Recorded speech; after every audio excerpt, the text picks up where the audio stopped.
it's a terrible thing to be a priest.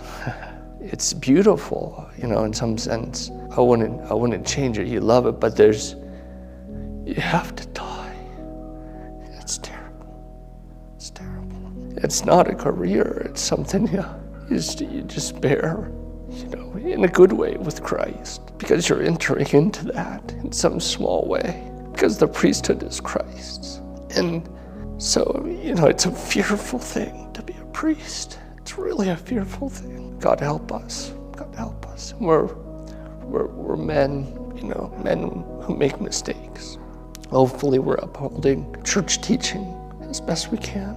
If you want to be a priest, then you have to be ready to suffer. Because you have to suffer with Christ for your people and for the world around you, and then you have to love, and you have to try to love as best you can.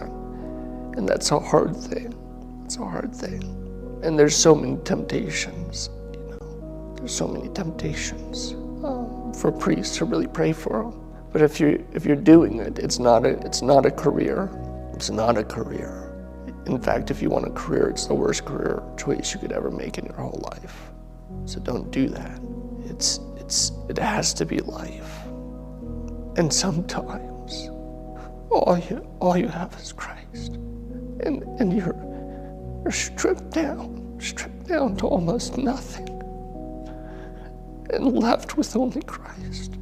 And you have to be ready for that. You have to be ready for that. You have to be ready to be rejected. You have to be ready to be persecuted. You have to be ready to love when people don't love you. You have to be ready to forgive when forgiveness is not given to you. You have to be ready to be slandered. You have to be ready to be spoken ill of. You have to be ready to be mocked. You have to be ready. All Christians do, but in some sense, in a more potent way, the priest has to.